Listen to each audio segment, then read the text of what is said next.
Lucasfilm has turned completely into trying to be niche, in that they are catering to a specific group, which is, if we're being realistic, a very small percentage of the fandom. So, yeah, anything that goes away from 4-quadrant entertainment is, to varying degrees, a boo-boo.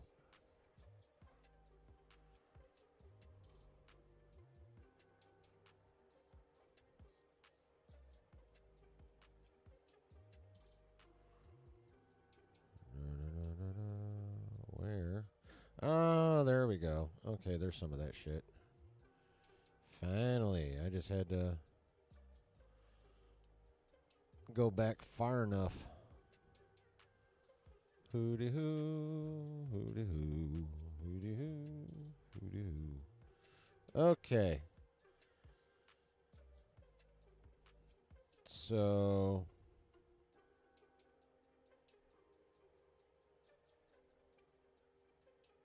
all right.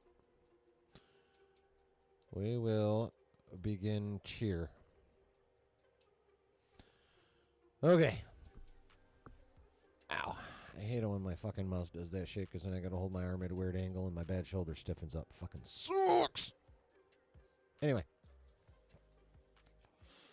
Alright, so.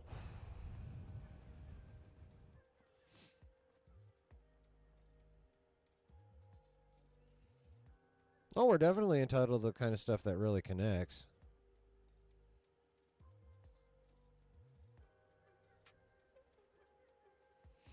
I mean, there's nothing wrong with a little bit of niche stuff, but making that your entire game plan is a boo-boo, which eliminates the novelty of the occasional niche entertainment. I guess that's probably a better way to put it. So that's my bad.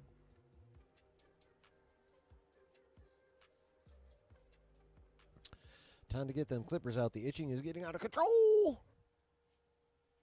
All right. To Marvel.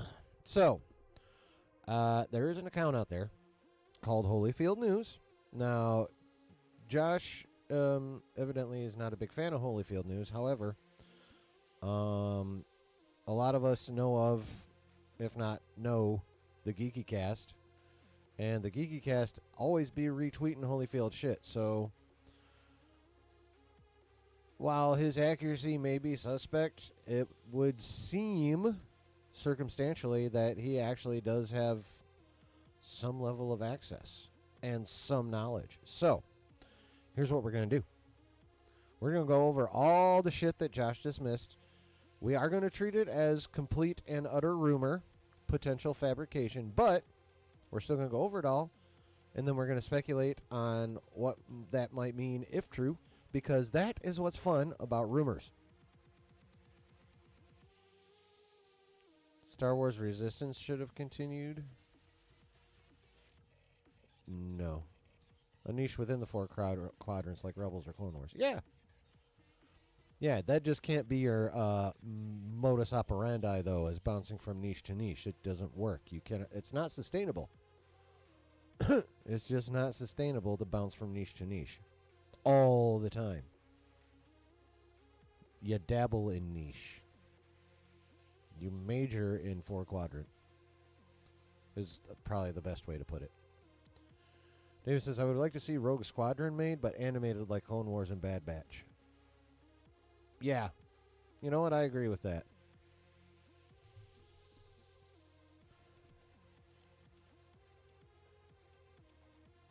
I don't know. On the other hand, I don't know. We'll see. But yeah, it'd be. I think it would have been cool either way. But yeah, Resistance. Fuck that shit. Anyway, so we're gonna have fun with it. Whether Mr. Holyfield News, the person or persons, is accurate or not.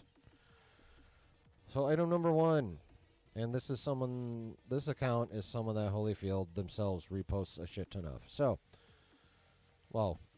He's reposting Austin's summary of his own shit. Okay, so Johnny Blaze will make his MCU debut in Ghost Rider and the Midnight Suns film. So that's the whole title, not a Ghost Rider film and then the Midnight Suns film. It's Ghost Rider and the Midnight Suns. He will also be the lead of the project, played by a notable actor. This dude look familiar to anybody?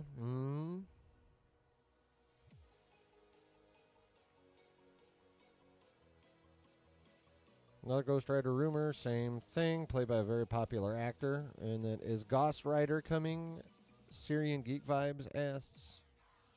So evidently the rumor is it's going to be the Goss. We're going to have goddamn Ghost Rider. I gave this person shit for that. Oh yeah, that's the next one. So, assuming this is accurate, and the Midnight Suns film is going to be led by Ghost Rider, and Johnny Blaze will be played by one Ryan Gosling. Let us assume this is all true. Right? This is the fun part. Does it matter if it's true at this point? No. Because this shit's so far in the future, who cares? But let's just play. Let's just have fun. So, if we are getting a Ryan Gosling-led Ghost Rider and the Midnight Suns movie, how do we feel about that? I like the idea of a Ghost Rider-led Midnight Suns movie. I like Ghost Rider. Ghost Rider is a cool fucking character. If Marvel is going to hire Gosling for anybody, this is probably the best available choice is Johnny Blaze. I mean, he literally just got done playing a stuntman for fuck's sake, and Johnny Blaze is a stunt cycle rider, so...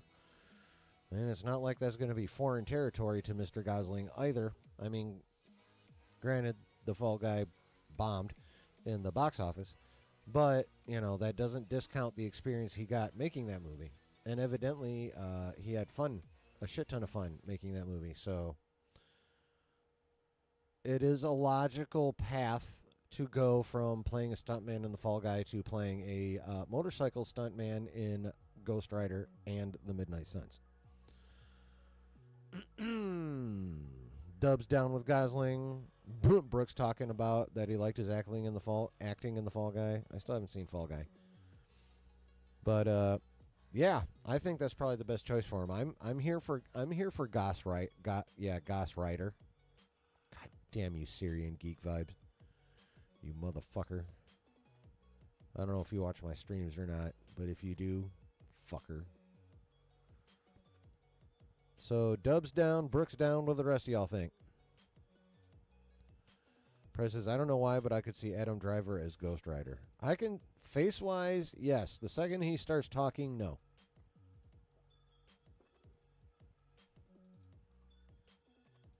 Like, his face actually has a similar shape to Nicolas Cage's. Obviously not identical, but similar in structure. David says, I wasn't a fan of the first Ghost Rider film with Nick Cage. I mean, I liked it. I thought it was enjoyable. I mean, was it fucking awesome? I wouldn't go that far. But it was an entertaining, well, I guess in this case, anti-hero movie rather than superhero. But, I'm... at this point, assuming, since allegedly the new mentality is fully in gear behind the scenes, we just still have to wade through a bunch of stupid-ass Disney Plus shit left over from phases 4 and 5. But yeah, I think they could do a really good job with this, and I think Gosling himself would do a pretty good job as Johnny Blaze. He's got the right mix of swagger that you would need for Johnny Blaze and smartassery, and you know, Gosling would make a fucking good Johnny Blaze. Like I'm down for that. So if this is true, well, first of all, if the first Midnight Suns movie is going to be Ghost Rider and the Midnight Suns, I'm here for that. I don't feel like that fucks anybody over, character-wise. Prez says, name a movie non-Star Wars that was fucking awesome before Iron Man. Before 2008. The Matrix.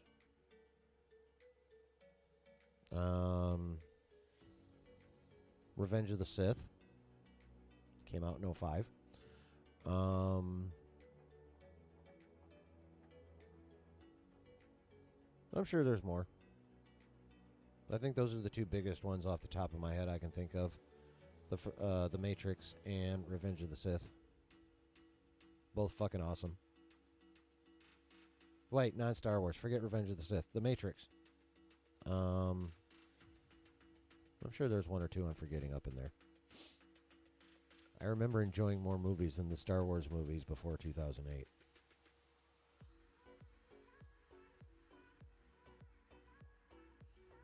Just more. Oh, yeah. Yeah, back when Sony knew how to do Spider-Man. And Fox was doing mostly okay with the X-Men. Till the end there.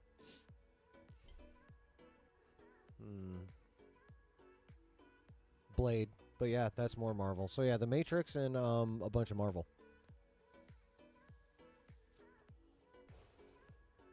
I'm sure there are one or two others in there, but I'd have to actually go look stuff up, and I don't fucking feel like it.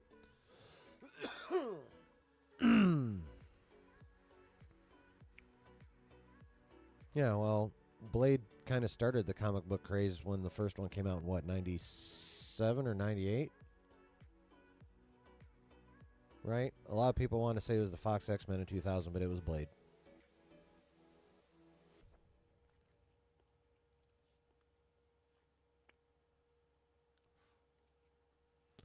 So. But, yeah, I'm here for Ghost Rider and the Midnight Suns. I think that's actually a good idea, if it actually ends up being true. Next. And this one's fun. Avengers 5 is the project that will feature the Masters of Evil. Spider-Man was a big deal, man. Oh, dude, Spider-Man is the biggest deal superhero-wise in the globe. Period.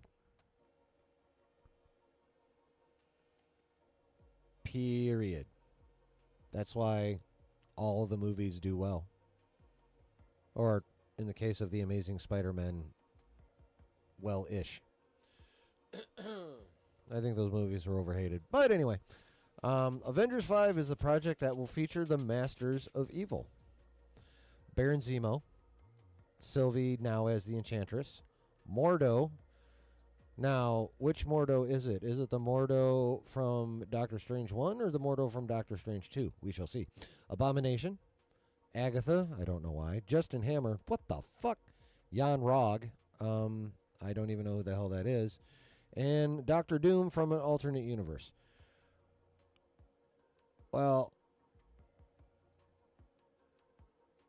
yeah, I don't know why. Well, technically Sylvie's from another universe, so different universe, different universe. We've only ever seen Zemo in the 616. We've seen Mordo in 616 and 838. Could be either one. And these three are only from 616. And who the fuck is Jan Rog? Give me a minute here.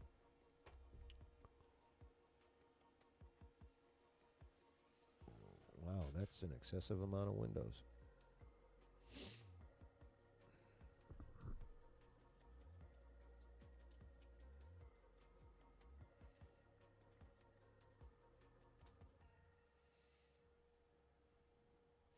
Oh! Fucking, it's the motherfucker from Captain Marvel. Jude Jude Law's character from Captain Marvel. That's Jan Rog. The fuck?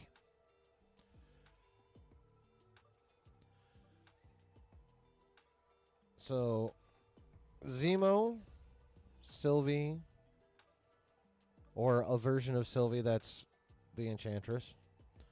Mordo. Again, could be 616 or 838 Mordo. Yeah, there. Abomination. We've only seen it in the 616 to this point. Same with Agatha. Actually, we've seen Justin Hammer in What If, so we've got a multiversal version of him. Now that I'm thinking about it. Only 616, and this one flat out says it's an alternate universe version of Dr. Doom. Now, I wonder. Again, assuming this is true and this list is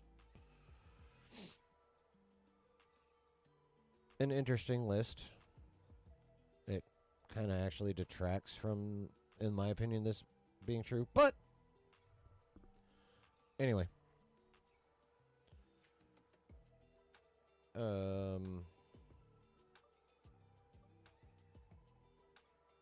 But yeah, I mean, just the fact that they might be doing the Masters of Evil in Avengers 5 is kind of fun.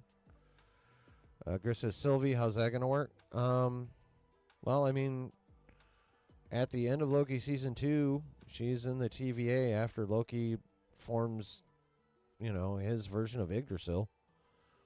And, her last line is, he gave us time, or did she show up with Mobius and his thing after that? But anyway, she's out and about. So she's out and about in the multiverse somewhere.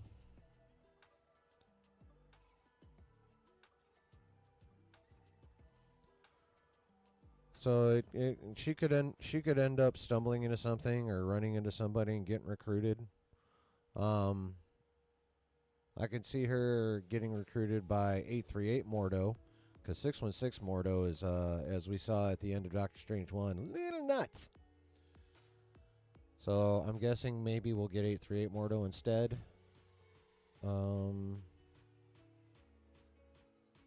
She could run into Agatha, and it could be a whole, that could be a whole thing. They could attempt to outbitch each other. So there's a few ways she could get brought in. The point of Justin Hammer and Jan Rog and, well, frankly, Agatha is those three make no sense. At least not to me. Unless they do something miraculously magnificent with the Agatha show, which I don't see happening. She makes no sense for a Masters of Evil team. Justin Hammer makes no sense for a Masters of Evil team. And Jan Rog. I mean, if you're going to bring a Kree in, bring in fucking...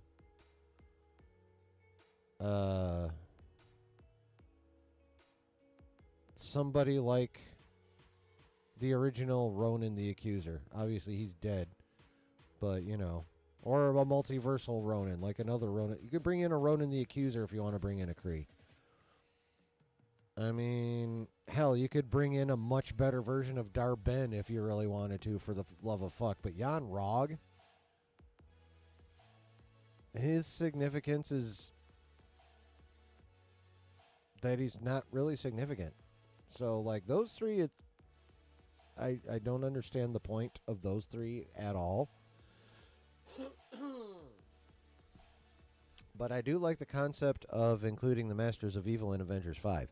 And if you think about what we've heard about Avengers 5 in the fact that it's supposed to be both multiversal and grounded, a multiversal Masters of Evil makes sense because in order for it to be both multiversal and grounded, you'd have to have a lot of grounded battles occurring in multiple universes simultaneously. That's how you achieve that. So utilizing a multiversal Masters of Evil could make sense. The concept makes sense. This list, less so. Like, sorry, Holyfield, this list is not good. I hope if they do this, that it's a better list.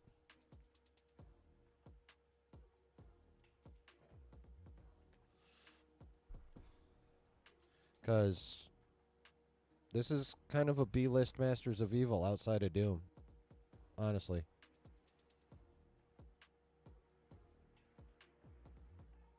Kind of a B-list Masters of Evil. I would hope they would do better if they actually do this. Like, real talk. All right. Ryan Gosling will portray... No, we do not know that for sure, rejected Scooper. It's a rumor.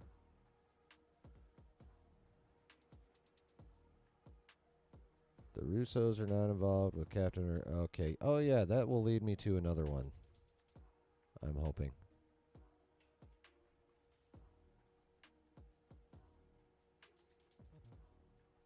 What the? Shut the fuck up.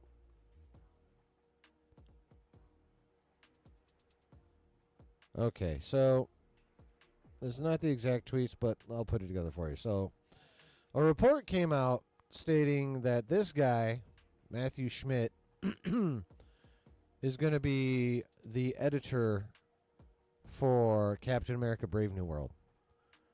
Press says, I want. Oh, real quick. Press says, I want Sylvie in more movies. She's all right. I wouldn't mind seeing more of Sylvie. I know a lot of people find her to be fucking annoying, but I am not one of those people.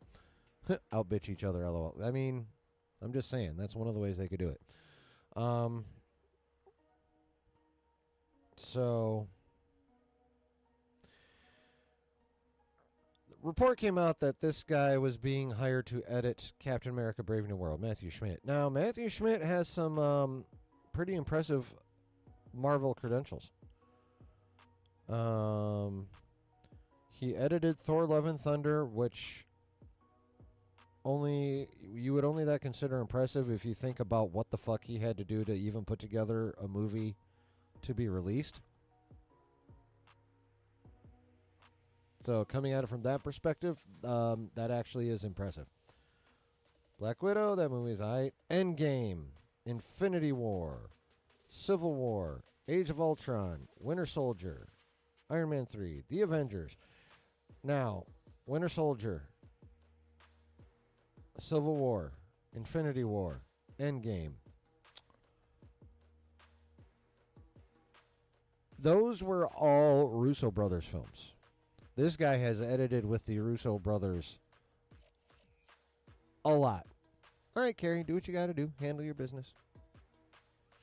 But yeah, he's played with the Russos a lot. So even setting that aside, just when it initially came out that this dude was going to edit Cap 4 with his resume, that news is dope enough in and of itself, right? C-Dub says Sylvie could be kind of cool, but yeah, Griff, how are they going to rope her into the movies? She's fine in Loki, but I don't know about bringing her into the movies. I mean, like everything, I sound like a goddamn broken rapper, but it just depends on how they execute it.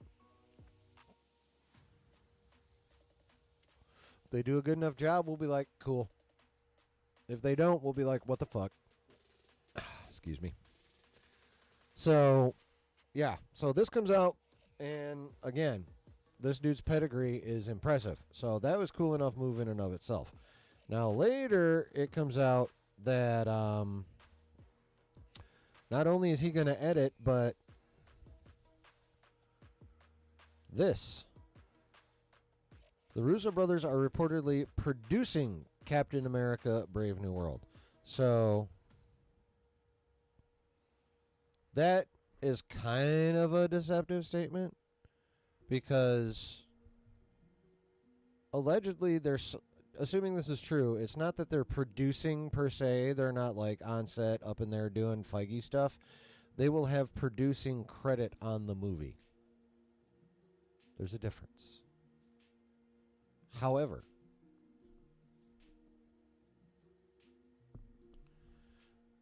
just the fact that the Russo again, this report's being batted back and forth as to whether they actually are producers on Cap 4 or not. But again, we're assuming all this shit is true and having fun. So, even if they're just there for a producer credit and not actually doing any actual producing work, just the fact that they're allowing their name on a Marvel project is a step in the right direction. Said right direction, getting their asses right behind the camera again.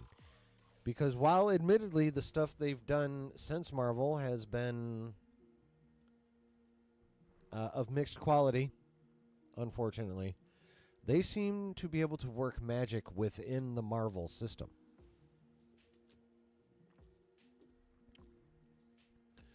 So, if they're willing to have their names even credited on a Marvel project.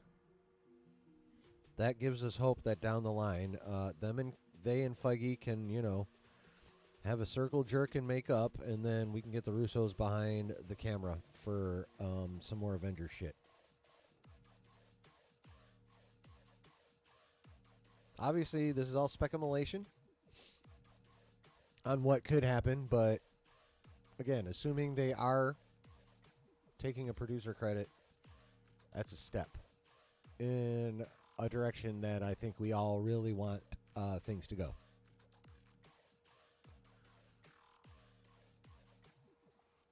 All right, man. Get some rest. See you later, Quest. C-Dub says, most MCU moviegoers don't watch the Disney Plus shows. It might feel jarring if Tom Hiddleston dies on screen and then pops up as a female version in the movies for a lot of folks.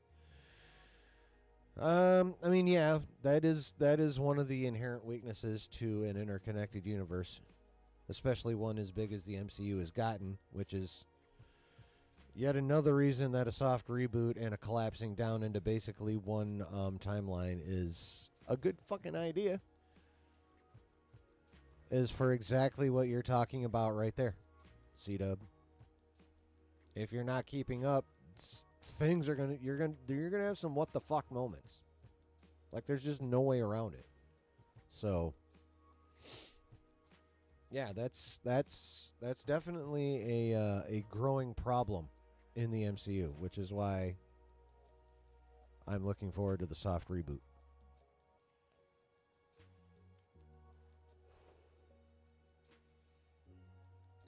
So what do you guys think, though? First of all, given Mr. Editor's pedigree, are you happy he's working on Captain America Brave New World? With all the reshoots I think they are still going to be doing till next Tuesday, if I'm not mistaken. Don't quote me on that. I'm not 100. They're either finishing this week or I think no later than next Tuesday, but it's pretty soon if they're not already done. But yeah, that dude did some work on some fucking awesome ass movies that were edited magnificently. So I'm stoked about that guy being involved. I mean, that ups the chances of this movie being at least palatable, in my opinion. What do you guys think?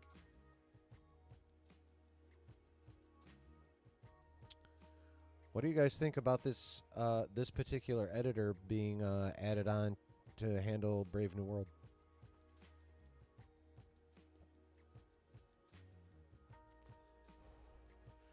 I like it.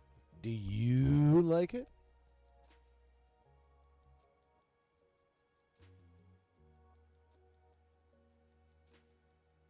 David says one timeline would be great. Yeah. Yep. Then people could just watch phases 1 through 6 and in their own time. On their own timeline.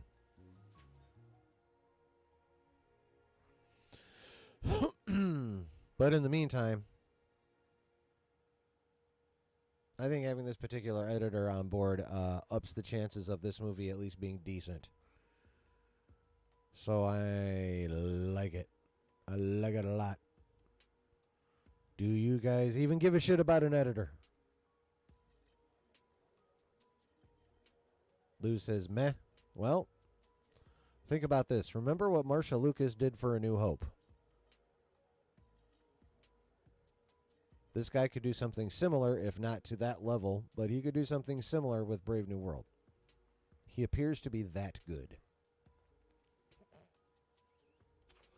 But I do understand if you are mad about it.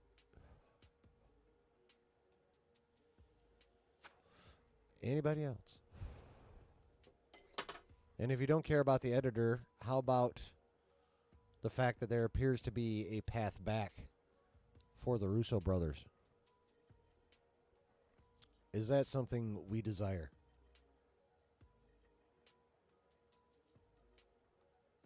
Given their recent history, I would think I would be more skeptical, but personally, I think back within the Marvel system,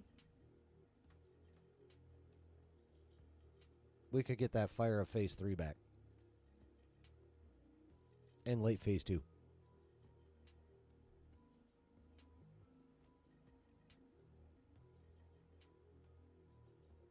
Brooke says, I'm kind of excited given their good track record with Infinity War and Endgame. Right. Now, but remember, the Russos themselves aren't actually doing anything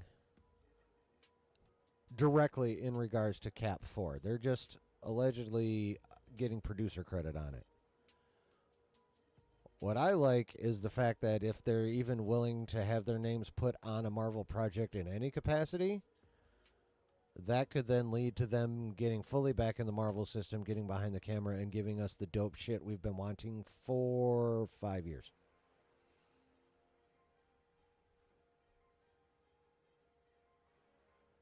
Blinker cheers? Hell yeah.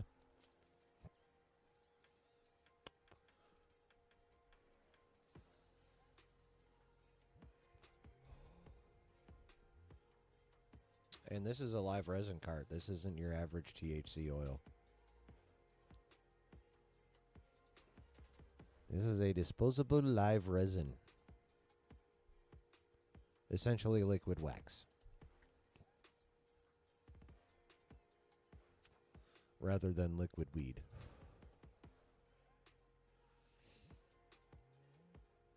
Jim says, one timeline. You guys are so 2018. It's 2024. Grow up and love convoluted nonsense like the rest of us.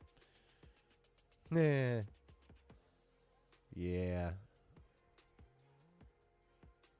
I mean, fine. I'll go back to 2018. I'm good with one timeline. God damn it. I mean, I'd be fine with... My problem isn't the fact that they're doing a multiverse saga. My problem is the fact that they're doing it like ass to this point. So...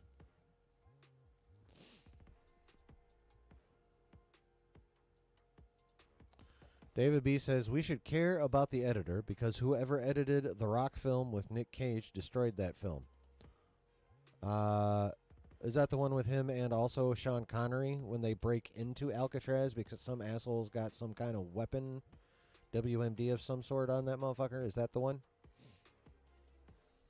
Lou said, yummy. Blinker's going strong, baby. Hell yeah. I mean, how the fuck do you think I'm going to get through fucking talking about the fucking Acolyte? Fucking A.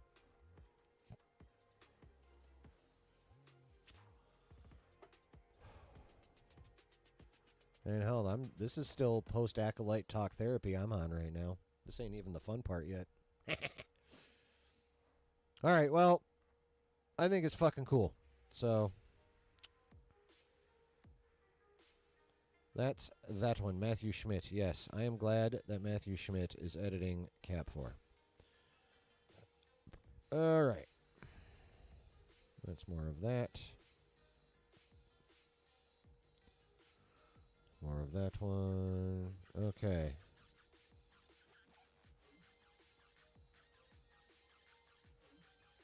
I have a report on Moon Knight Season 2. Be one of the projects discussed D23. Don't fucking care. I mean, it was a cool show till the end. Jesus. Well, mostly a cool show till the end. Oscar Isaac fucking killed it. But, yeah, overall that show ended up kind of mid.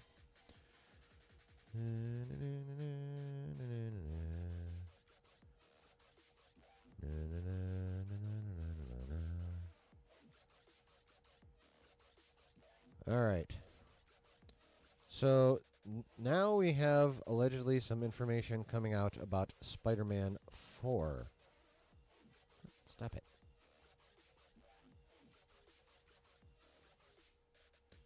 What the fuck are you doing? Oh, stupid ass. So we now have allegedly some Spider-Man 4 news, so we're going with it. C-Dub says, who doesn't want to wonder how the Eternals, She-Hulk, the X-Men, and Tom Cruise, Tony Stark fits into everything? I mean, you should want to wonder that. Shouldn't you? Shouldn't you want to? Isn't that the whole point of multiverse? You're supposed to be wondering how all that shit fits together?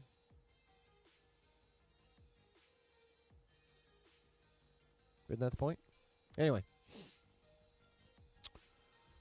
So he trickles some stuff out over time. This first one, Spider-Man 4 is currently in deep development. The Venom symbiote will be a main plot in the story. A director for the film is likely to be announced this August. Spider-Man Homecoming screenwriters Jonathan Goldstein and John Francis Daly will return to write the script. Okay. We kind of figured we've been hearing already about Venom symbiote being a reasonable chunk of this story, so that's not a surprise. It's nice to know we may be getting a director soon because said director will give us a pretty decent indication of not exactly, will give us a pretty decent indication of how this movie's going to go in terms of tone and whatnot. So that'll be cool. Homecoming screenwriters Jonathan Goldstein and John Francis Daly will return to write the script. That's not super exciting. I mean, Homecoming wasn't bad, but it was not, like, awesome. At least for me. So, like, I enjoyed it. It's a good movie, but it's not awesome. And Spider-Man 4 really needs to be awesome. And then we get this one. Jacob Batalon will return to the MCU in the new Spider-Man trilogy as Hobgoblin and will have connections to the multiverse. It was previously teased in Spider-Man No Way Home that Ned Leeds will eventually become a supervillain that targets Spider-Man. I'm not sure what the fuck he's talking about with that. I'd have to rewatch No Way Home. But it's been noised about and speculated on that this was going to happen because Ned Leeds is who becomes Hobgoblin in the comic books. I don't know about the homie Jacob becoming Hobgoblin. Like, I'm not trying to be an asshole, but if you're going to be a supervillain, well, at least Hobgoblin, the homie's going to need a bit of body modification in order to pull off this role.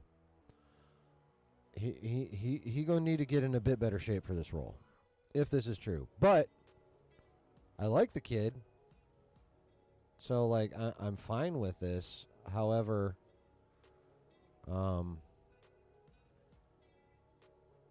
like the writers of Homecoming are gonna have to up their fucking game. That's all I'll say about that.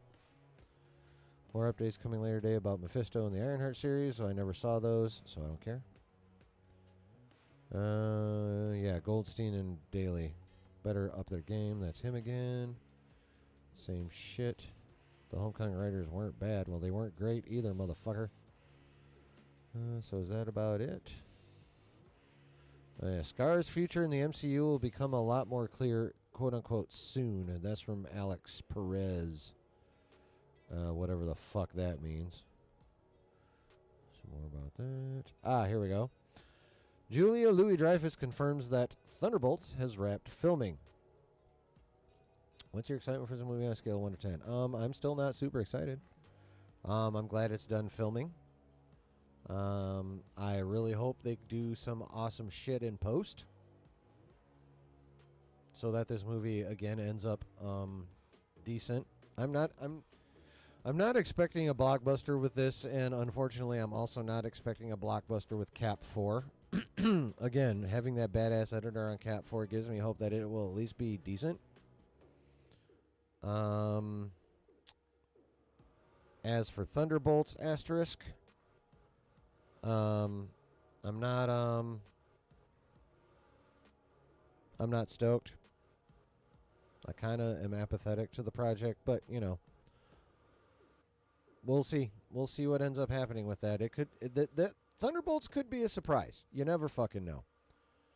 Lou says, when he promised to never become a supervillain after asking Toby if he had a best friend, and Toby Spider-Man said he killed his best friend. Or something like that, when they were working on the Cures.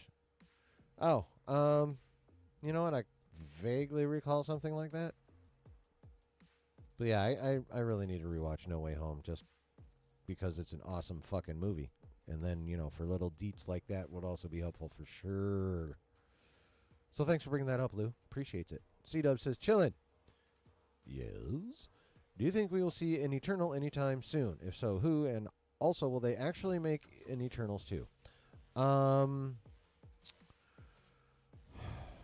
I see no reason or way we see any of the Eternals until Secret Wars, and probably only a couple, I would guess. Maybe all of them. As for an actual Eternals 2, I don't see that happening till after the reboot. Now, we know Disney actually re-upped the trademark on Eternity Wars. You know, if they do Eternity Wars before the reboot, they could definitely pop up there. I mean, that would obviously only make fucking sense. So, but yeah, a little bit in Secret Wars, and then Eternity Wars, if that becomes a thing. I imagine they will figure significantly in Eternity Wars, but that would probably be the soonest. And then their own Eternals 2 movie probably won't come till after the reboot. Unless they treat Eternity Wars as Eternals 2.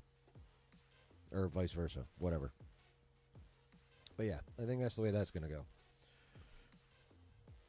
Alright, so was there anything else? Blah, blah, blah, blah, blah, blah, blah, blah. Oh, yes. Ryan Reynolds' fiancée, Blake Lively, is rumored to play Lady Deadpool in Marvel Studios' upcoming film, Deadpool and Wolverine. Yeah, like, that would be any kind of surprise. But also, hello, Blake Lively. I hope Ryan's enjoying that. Okay, so, again, just some fun stuff to go over and speculate about and give our opinions on.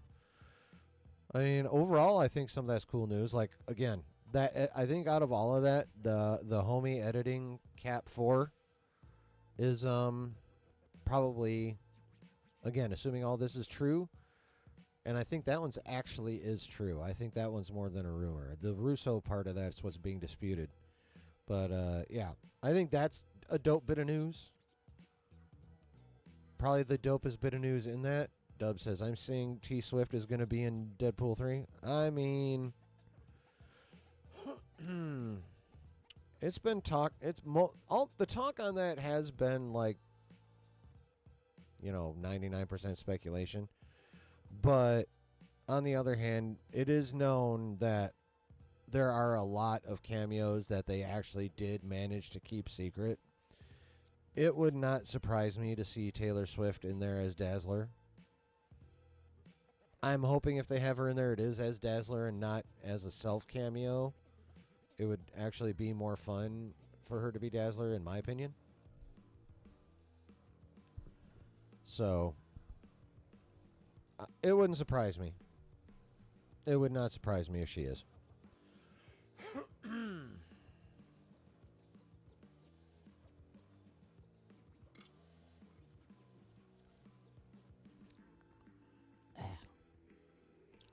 That one's a little old. But, yeah, I like that. I like the idea of the Masters of Evil being in Avengers 5. I think it makes sense. I think it matches up concept-wise to stuff we've been hearing about Avengers 5 already. That list is a little bit whack, though. I'm not a big fan of that list. But I love the concept. And again, I think the concept in and of itself matches up nicely with what we've already heard about Avengers 5. So I'm here for the concept. They definitely better execute it better than that fucking list that they have right now, though. Allegedly. C-Dub says, you have Hugh, Ryan, Blake, T-Swift, and Peyton all together in a suite together at a football game 5 months ago. I mean, yeah.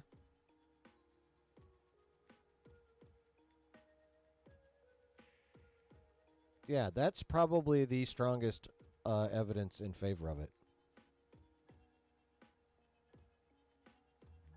Press says, I love the speculation, but I doubt Swift is in it. I mean, it wouldn't surprise me either way. If she's in it, I won't be shocked. If she's not in it, I won't be shocked.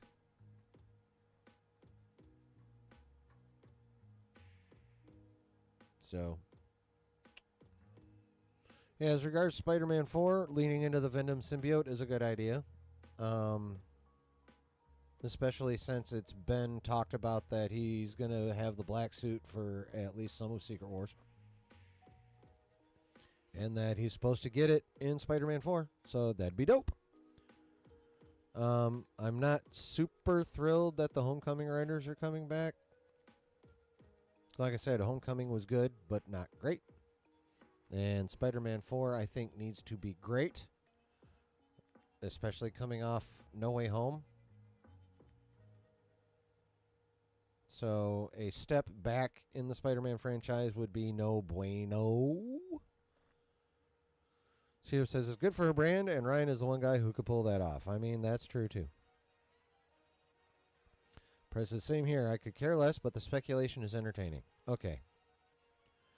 I'm going to have to put on my pedantic hat for a minute. The phrase is couldn't care less. If you could care less, that literally means you have capacity for even less caring about whatever it is you're barely caring about. So, it's couldn't care less. Just saying. Okay, pedantic head off.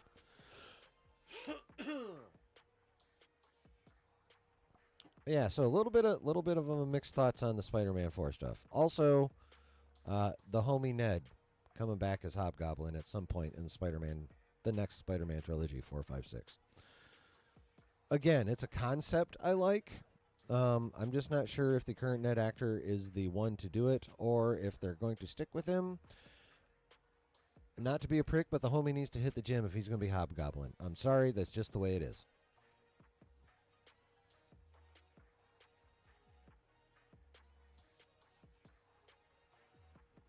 I mean,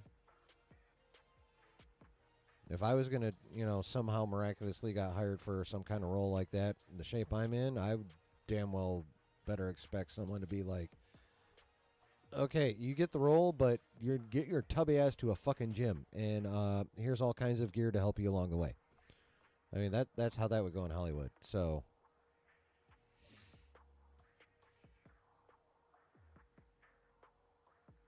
see, I don't know if I hope it's better than No Way Home, Brooke, but I hope it's pretty damn close. Like, if it's 95% as good as No Way Home, that's a fucking success. Even 90 would be a fucking success. Like, that's still a banger of a movie. It doesn't need to be better. Close to or equal, then it'll be just fine. At least for me.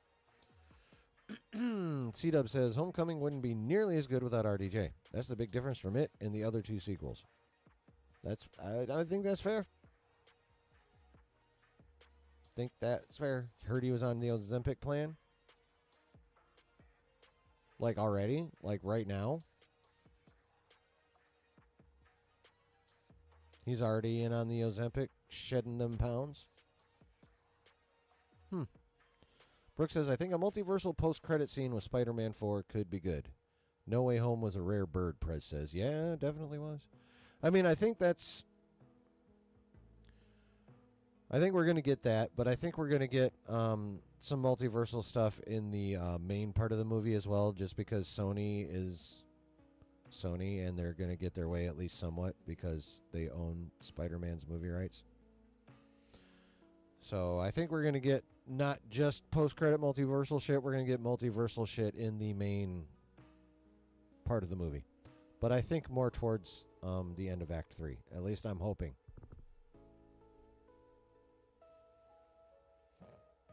I'm serious, and I'm not trolling about the Ozempic thing. That's what I heard. Okay, I mean, right now, everyone in Hollywood is on Ozempic. I mean, there's that too. But I mean, that's cool.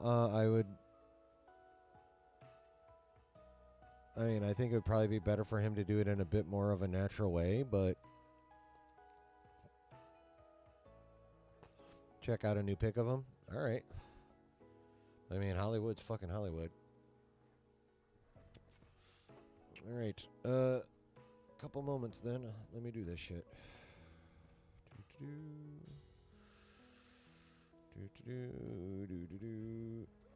Excuse me. Jacob Batalon. Filipino-American actor.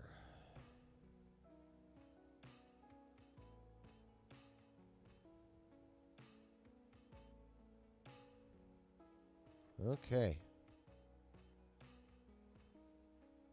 Yeah, well, I mean, yeah, he's definitely shed going from here to here. This is what he looks like now.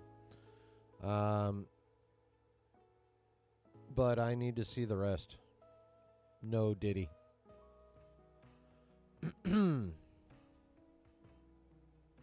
Yeah, like this is all old Ned. So yeah, he's definitely doing something. Ozempic wouldn't surprise me. But he also needs to be hitting the gym to fill that skin back out, but with the muscles,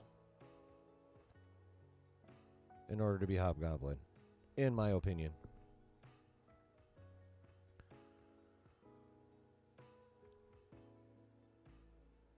Prez says, I've come around to the fact that multiverse stuff is so easily done wrong. Yeah, that's a big problem with fucking around with the multiverses. It's really easy to screw up. C-Dub says they're using Ozempic to curb alcoholism now. It's a thing, for real. Supposedly it makes you feel nauseous when you drink while on Ozempic. Oh. Wow. My friend is a doctor and told me to expect to start hearing that marketing angle for it soon. I mean, it wouldn't surprise me.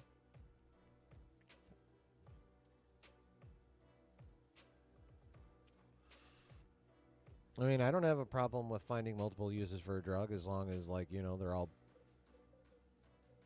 basically safe. Not sure if you can see it either. Yeah, I know. It's tough. But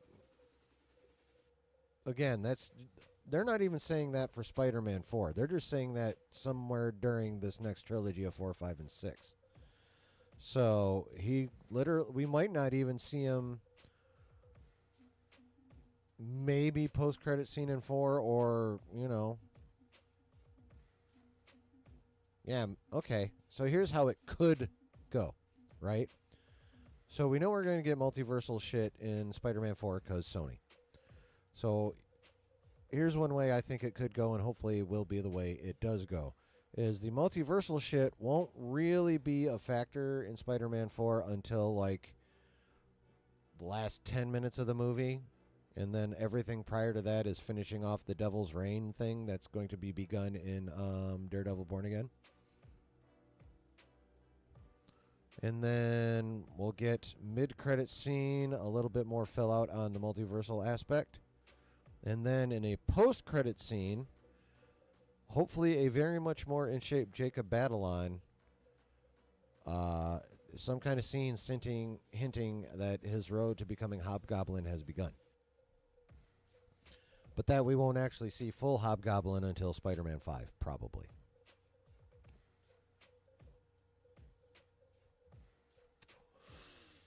That would be my prediction on how it will go.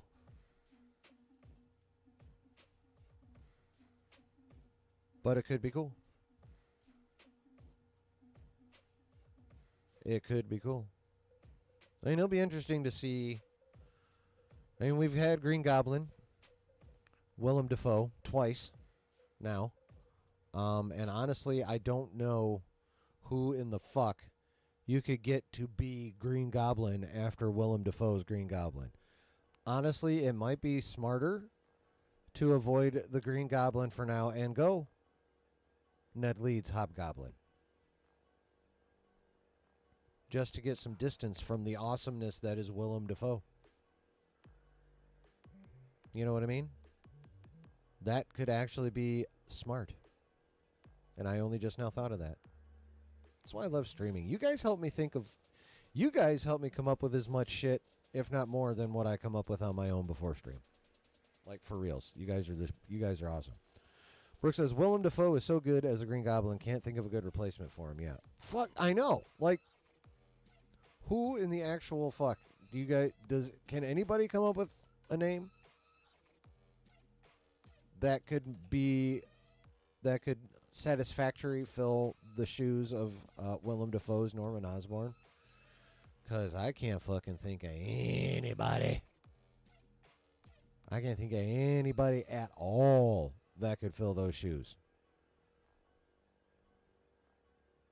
So going with Hobgoblin might kind of be a necessity right now, just so we get distance from Willem Dafoe's Green Goblin before they reintroduce him. And again, I imagine first of all, Spider-Man's 5 and 6 are probably going to be post-reboot anyway. Anthony Starr. Yeah. Yeah. Yeah, he could make a good Goblin. You're right. That's a good call. Yeah, I can definitely see him as Goblin. Thank you, C-Dub. Good call. He's absolutely the best choice for Norman. We will get another Norman eventually. But I think we're going to get Hobgoblin first. Again, because, well, one, we haven't seen him in live action yet. And two, I think at least part of the consideration, I don't know how much of a part, maybe not even that big a part, but it has to be part of the consideration of knowing that Willem Dafoe is motherfucking amazing, and they're going to need some distance in our brains from him as the Green Goblin before bringing in anybody else. Even someone as seemingly built for it as Anthony Starr. And you're right, Dub. He is the best choice. Yeah, for sure. He would make a magnificent Norman Osborn / Green Goblin.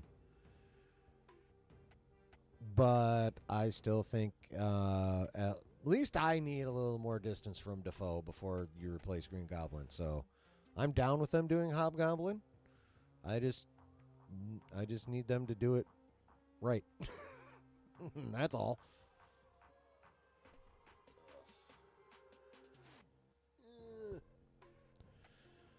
Sedum says, I already thought about this. I was on Josh's Discord a few days ago asking what characters from The Boys could go into either the MCU or DC. I mean, yeah, Anthony Starr could definitely be a good Green Goblin.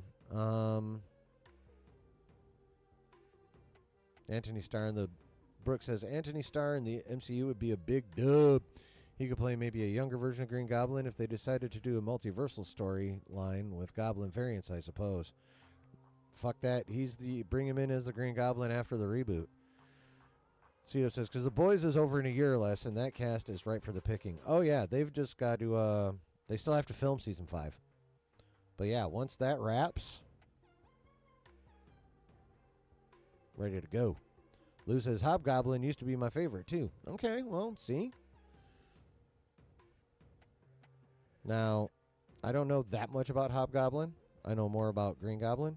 I do know that a lot of people do like the Hobgoblin, so for those of you who are like true Hobgoblin fans, I really hope they don't fuck it up. Just in general, I hope they don't fuck it up, but for, you guys will feel a fuck up more than I would. Like, you'd feel it in the guts more than I would, you know what I mean?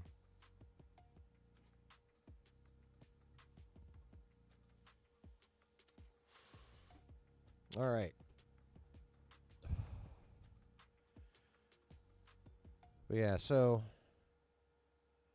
Spider-Man 4 news, yay, or they're a little bit cool, a little bit mid.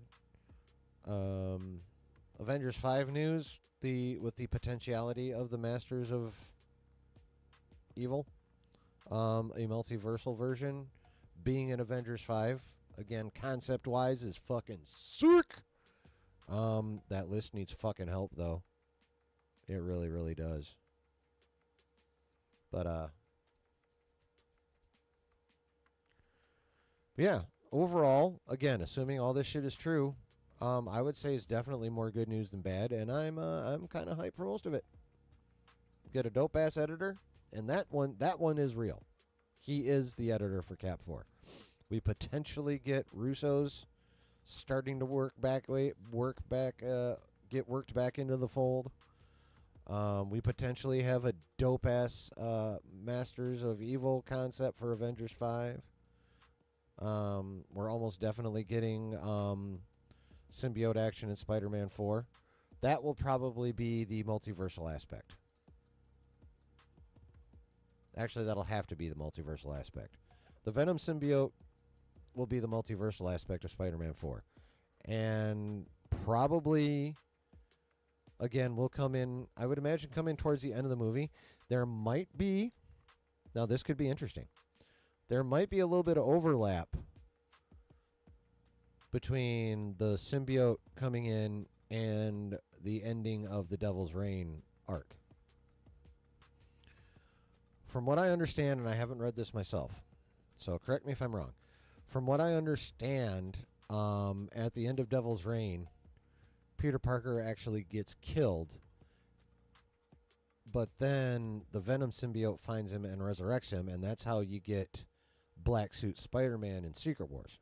So they could honestly be doing something. They could honestly be adapting that for Spider-Man 4, which would be dope and would satisfy everything. They'd finish Devil's Reign and we'd get symbiote action, which would also simultaneously be the multiversal action that Sony wanted. That's the ideal scenario, at least from, my mind.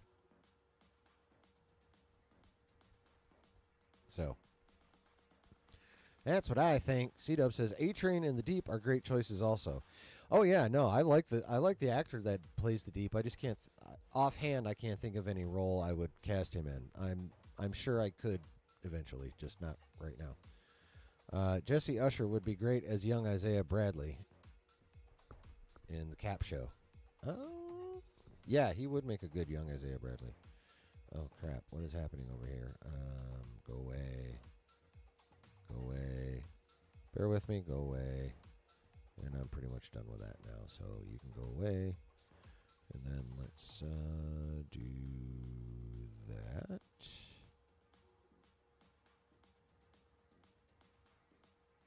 Cool. Yeah, no, yes. A-Train would definitely make a good young Isaiah Bradley. I'm with you on that. He would also, with a little time in the gym, make a good Blue Marvel, I think. Like he's in shape, but he needs to be he needs to physically resemble Chris Evans a little bit more in order to be Blue Marvel, you know? Just a little bit of gear, 3-4 months in the gym, about 15-20 pounds of muscle, good to go. He would be a damn fine Blue Marvel, I think. I want to see Blue Marvel brought in. I love the concept of the book, and I also love the fact that the book was created by the co-creator of the Underworld, and the Underworld movies, and I fucking love Underworld. So, and what I've heard about the story is fucking dope too. So I would be very happy if they hired A-Train, threw him in the gym, and then made him Blue Marvel.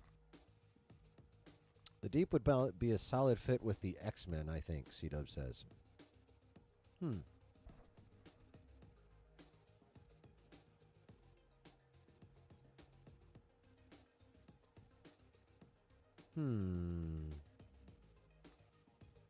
Yeah, you like the Blue Marvel thing? Cool. The Deep in the X-Men.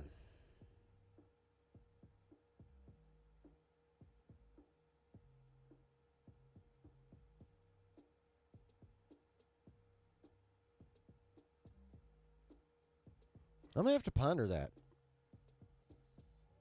I mean, I can see it.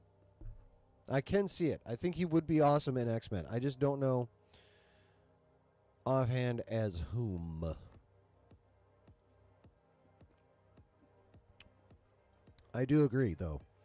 I think he would be. I would definitely like to see the homie in Marvel. For sure. And yes, X-Men would be a good place for him. I just can't pick a character right yet. That's all.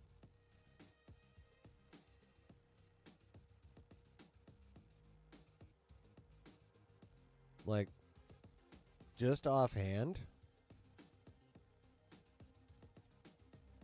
if they didn't do so much weird shit with him on The Boys, I think he actually could be a decent Cyclops. He could pull off Scott Summers, I think.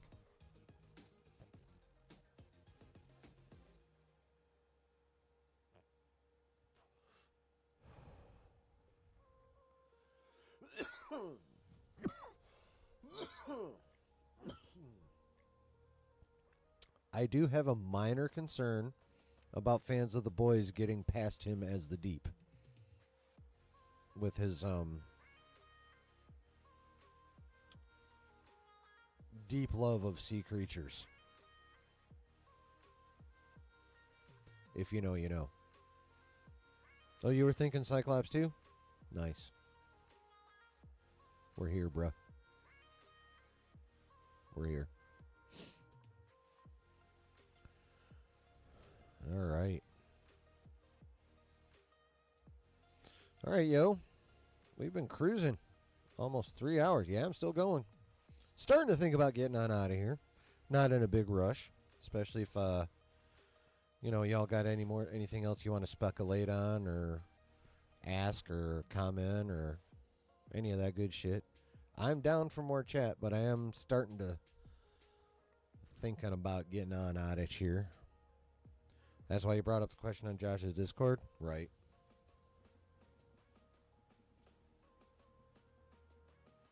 What manner of responses did you get on the Discord? I don't feel like going to look right now.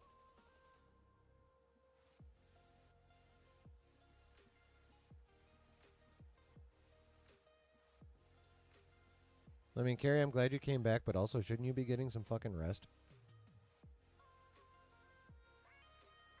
You chilling? We chilling? All right, Lou.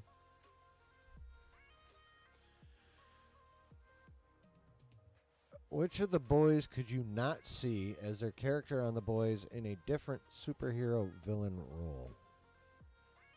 Boys could you not see as their character on The Boys?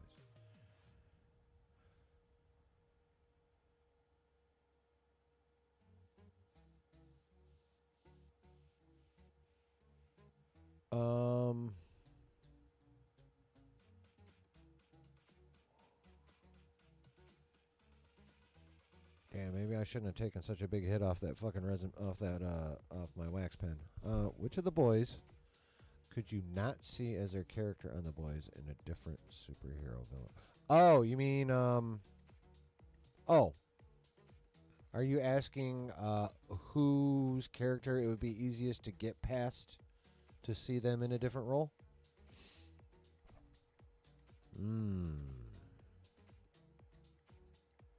Well, the super easy answer is Black Noir. Like, honestly. Could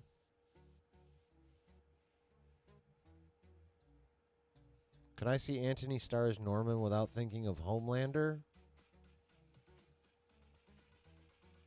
Unlikely.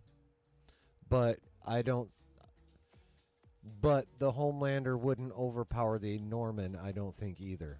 I would just, see... I mean, because actors, regardless of what role they're playing, tend to have the same mannerisms overall. They might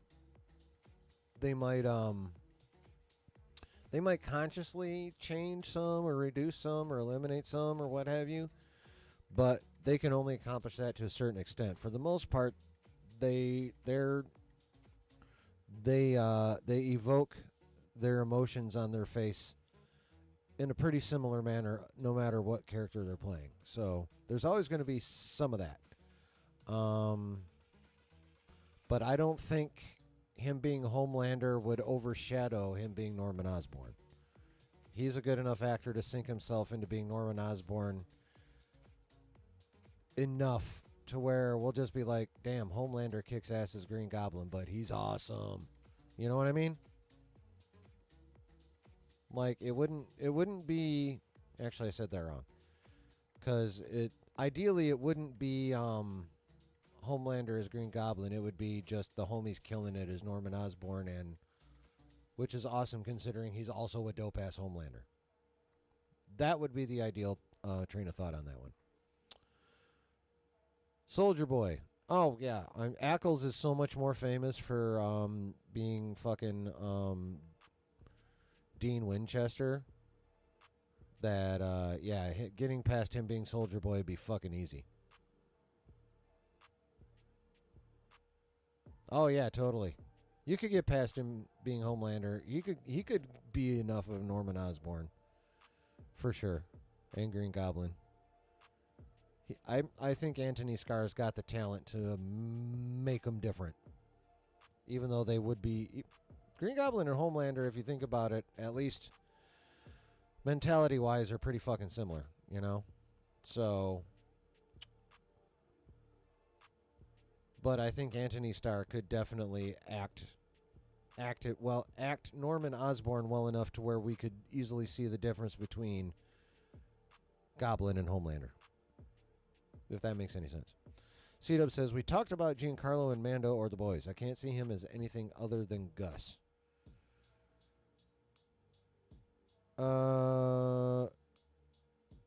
From Breaking Bad.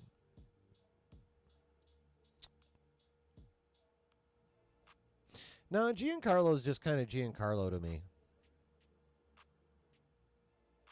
Like,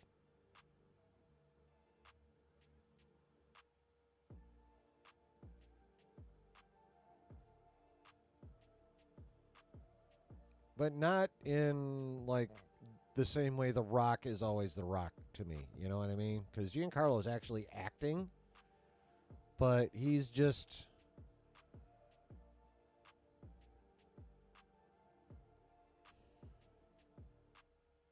Again, there are like similarities and mannerisms that actors are going to have across the board, especially if they're mostly playing the same type of role. In which case is, in Giancarlo's case, it's a villainous type role. So, but I thought he fucking killed it as Moff Gideon. I just think, well, Giancarlo Esposito or however the fuck. I need to look up. Anyway, Giancarlo is so fucking good. Like, I really don't care what role he's playing for the most part. Like, just because I enjoy watching him do his shit. So,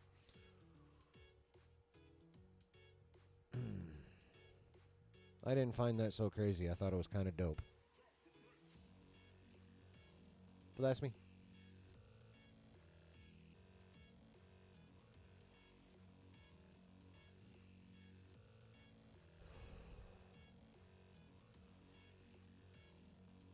All right.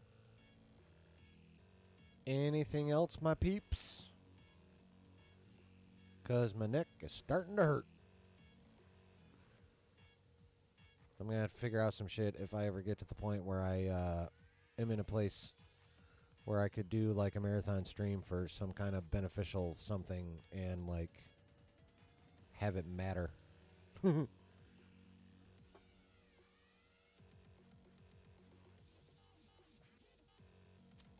So when we finally get around to that point, I'm going to have to figure something out. But in the meantime, in the in-between time, I'm going to get on out of here. Hope you guys had a good time. I had a good time. Even for spending more time on the Acolyte than I wanted to. I always have a good time because you guys are here. Period. So thank you guys for being here. If you have made it all the way through this replay, thank you for being here. I am super grateful for all of you, whether you were active in the chat or lurking, or if you've made it this far in the replay and are now dropping and are about to be dropping some comments. I appreciate that. I will be more than happy to discuss with you anything you wish to discuss in the comments. No problem. And again, if you are at this point and you have yet to hit the like button, please do so. And if you also have yet to hit the subscribe button, please hit that puppy and the notification bell so you know anytime I do my shiz here. Also, in the description is a link to my new channel. Again, to this point, I haven't posted any content yet. I'm hoping to get the intro video up on Friday, which will explain my goals for the channel, content-wise, and also some behavioral guidelines as well. Because I'm going to be talking about some shit that people tend to get riled up about.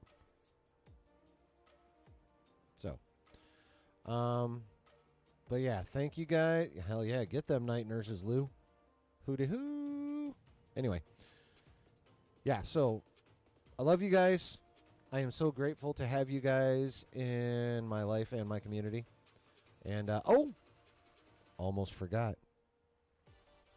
This Saturday's stream, we are at 201 subscribers. So, if you want... Thanks, Brady.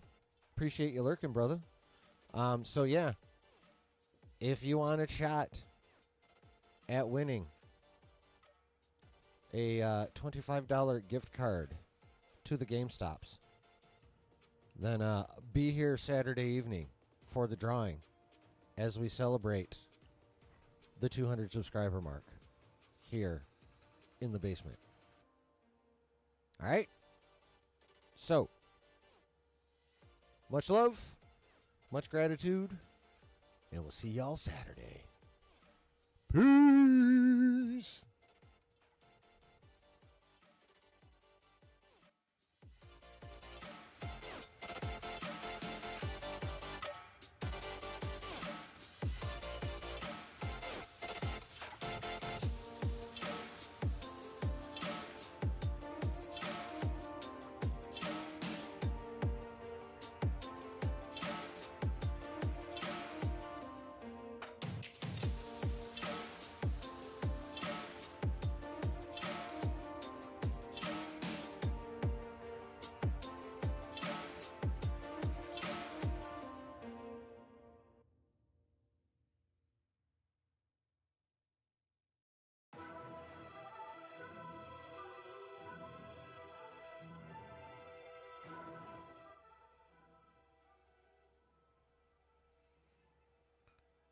Nerdy women as well, huh, Lou? Well, here's what you do, bro. You need to find you need to find a nerdy nurse.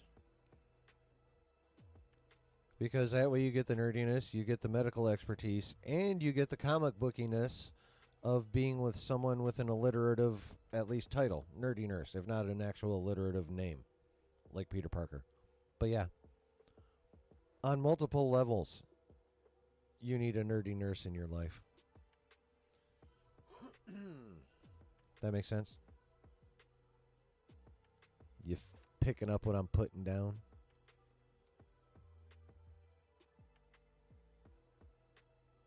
Best of both worlds. Get it, son.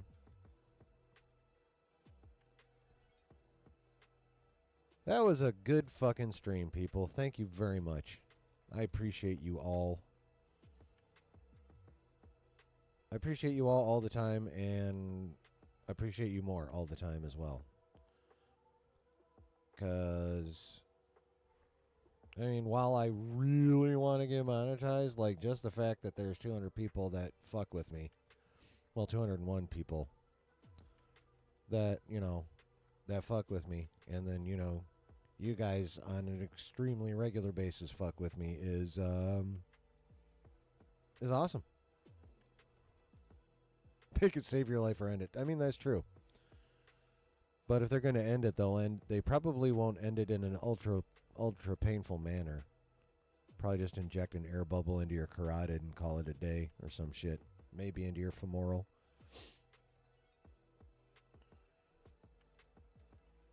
Something like that. But, yeah. The fact that y'all fuck with me on the regular and that like 200 people have seen fit to fuck with me enough to hit subscribe is fucking dope. And we're going to celebrate that shit on Saturday. Along with hopefully some more fun Marvel news. If not, we'll figure something out. But we're going to have fun. We're going to get away a gift card. But you must be present to win. If you are not in stream, you will not be in the drawing. That's just the way it's going to be. So, I hope to see y'all there.